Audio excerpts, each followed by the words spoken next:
Perkenalkan, nama saya Dul Tirta Panjaitan dengan NIM 3333230123 dari kelompok 21. Di sini saya akan coba mengerjakan tugas mingguan dari mata kuliah PPM. Di mana di sini di nomor 3, PT Osik Manufacturing merupakan produsen ban mobil yang mengutamakan keselamatan berkendara. Karakteristik mutu utama yang dikontrol dalam proses produksi ban yaitu tekanan burst ban untuk memastikan standar keamanan internasional atau Departemen Quality Control melakukan pemeriksaan rutin setiap bulan selama 12 bulan berturut-turut. Pada setiap bulan, 12 unit sampel ban diambil secara random dari jalur produksi untuk diuji tekanan burstnya menggunakan burst pressure tester. Hasil uji tekanan burst untuk setiap sampel ban telah dicatat sebagaimana ditampilkan pada tabel 3 berikut. Ini diberikan tabel hasil uji tekanan burst band, di mana ada pertanyaan, hitunglah batas kendali atas dan batas kendali bawah untuk pusat proses atau center line, dan buatlah peta kendali sesuai berdasarkan data tabel 3, di mana yang B menggunakan pola aturan tidak wajar pada peta kendali. Apakah proses tersebut sudah terkendali? Jelaskan dan berikan alasan berdasarkan peta kendali yang dibuat. Lalu untuk soal nomor 4, PT Siko Footwear merupakan perusahaan manufaktur yang memproduksi sepatu kulit berkualitas untuk pasar domestik dan ekspor. Setelah dilakukan evaluasi kualitas menggunakan pendekatan statistical quality control, ditemukan bahwa beberapa karakteristik mutu kritis seperti kekuatan jahitan, ketahanan sol, finishing permukaan, dan kerataan bentuk menunjukkan hasil yang tidak memenuhi standar yang ditetapkan. Untuk mengidentifikasi akar permasalahan dari cacat produk sepatu yang sering terjadi, Departemen Quality Control melakukan analisis menggunakan fishbone diagram atau cause and effect diagram. Analisis dilakukan berdasarkan 6 faktor utama atau 6M, yaitu man, machine, method, material, measurement, dan environment. Berdasarkan hasil investigasi, penyebab utama masalah cacat produk sepatu telah dirangkum dalam tabel 4 berikut. Di mana di sini kita disuruh untuk membuat fishbone diagram berdasarkan data pada tabel 4 dengan menggunakan software Minitab dan RStudio. Oke, di sini langsung saja kita mengerjakan soal software RStudio. Di mana langkah pertama yang kita lakukan yaitu menginstal package terlebih dahulu. Setelah itu mengaktifkan package. Di sini kita install terlebih dahulu.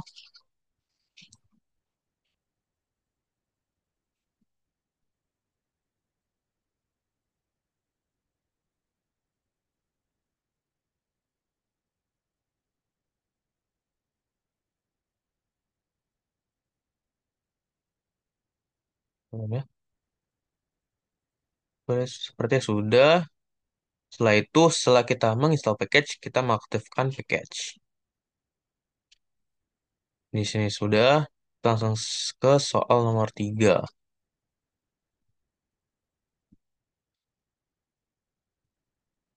Ini kita ganti dulu, nomor 3. Ini ganti. Oke, itu sudah aman. Belum, ini belum. Oke, sudah aman. Langkah pertama untuk kemudian nomor 3, kita menginput data dulu, di mana data ini kita berikan kepada Excel, dari Excel melalui ke project ya, dengan sintaks sebagai berikut, di mana saya eh, men- di dalam si data ini yang nomor 3 ini ada di sheet nomor 3. Setelah itu kita menghilangkan kolom ke satu dari soal nomor 3 ya, dengan sintaks sebagai berikut. Habis itu setelah kita menghilangkan kolom ke satu dari soal 3, kita membuat peta kendali S dengan sintaksnya ini sebagai berikut. Lalu kita melihat ringkasan hasil peta kendali S dengan sintaks summary dari peta S. Setelah kita membuat peta kendali S, di sini kita running dulu aja terlebih dahulu. Oke, didapat dari peta kendali S ini, nilainya bisa lagi nih. Si ini nih, centernya tuh 1,3164511, UCL tuh 2,1674462, LCL itu 0,4653684. Setelah itu dapat peta kendali S-nya, kita membuat peta kendali X bar. Di mana kita running dulu aja. Kita running dulu. Oh ya, tadi ini kan peta kendali S-nya nih ada grafiknya sebagai berikutnya ini. Ada grafiknya. Kita running terlebih dahulu. Nah, setelah itu kita melihat apakah ada data yang keluar batas kendali. Setelah itu kita melihat ringkasan hasil dari peta kendali X bar.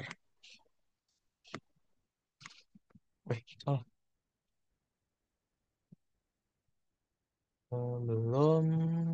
Oke, didapat senternya itu 146,6806 dengan UCL itu 147,6774 dan LCL itu 145,6837.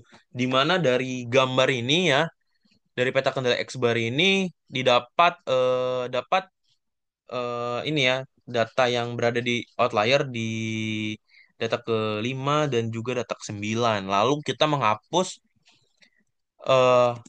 lalu kita menghapus data keluar batas kendalinya ini. Di mana tadi kan ada kan data ke-5 dan ke-9 ini. Jadi kita benerin dulu datanya, data 9 dan juga data ke-5-nya. Setelah itu kita membuat peta perbaikannya ya. Ini X bar perbaikan, lihat ringkasan X bar perbaikan. Setelah itu ya. Tadi belum ya. Oke, di sini kita running saja langsung. Oh, enggak. Oke, di sini dapat peta kendali X bar perbaikannya ini ya. Ini peta X bar perbaikannya dengan center itu 146,9333, UCL itu 147,9168 dan LC 145,9498, di mana dari X bar perbaikannya ini tidak ada data lagi yang berada di outlier. Selanjutnya kita mengerjakan nomor 4, di mana di nomor 4 ini langkahnya tuh sama ya. Yang pertama kita menginput data terlebih dahulu yang dalam bentuk Excel. Setelah itu kita membuat fishbone diagram, di mana menggunakan syntax cause and effect dengan membuat list ya, man, machine, method, material, measure, dan environment, serta efeknya itu catat produk sepatu. Jadi ini tuh cause-nya, ini efeknya. Di sini langsung saja kita running. Oke, didapat ini si fishbone-nya. Ini agak cacakan ya kalau di si RStudio. Di sini langsung saja kita mengerjakan, setelah RStudio kita mengerjakan menggunakan Minitab. Di mana di soal nomor 3 ini didapat hasil sama ya, sama seperti si RStudio ya hasilnya, dan juga bentuk grafiknya tuh sama. Ini aja deh. Hmm, oke, ini ya. Sama ya hasil dari bentuk grafiknya tuh sama. Ini kan yang S-nya sama dan juga si X bar itu terdapat dua outlier juga sama ya di 5 dan juga di 9 dengan di X bar ini ya UCL itu 147,849,847, X bar itu atau senternya 146,681, LCL-nya itu 145,514. Di mana kalau si standar deviasi itu atau S-nya ini eh UCL itu 2,167, center itu 1,316 dan LCL itu 0,465. Hasilnya sama, Minitab dengan RStudio. Selanjutnya untuk soal terakhir menggunakan soal Minitab ini didapat si efeknya itu catat produk sepatu dengan tadi yang diberikan di soal ya apa tabelnya itu sebagai kausnya ya, di mana man itu operator kurang teliti, operator kurang terlatih. Kalau yang material ini kualitas kulit bervariasi dan bahan sol mudah retak. Kalau measurement-nya itu pengukuran dimensi sol tidak tepat, penggunaan ketebalan perekat tidak tepat, environment itu debu dan kotoran berlebihan, dan pencahayaan kurang, ruangan kurang. Untuk metodenya, waktu pengeringan bervariasi, proses perekatan tidak standar, dan SOP pemotongan tidak konsisten. Lalu untuk mesin itu, eh, kaosnya itu mesin press sol bermasalah, pisau potong sudah tumpul, dan mesin jahit tidak terkalibrasi. Eh, kita sudah mengerjakan tugas mingguan dari PPM ini. Sekian, terima kasih.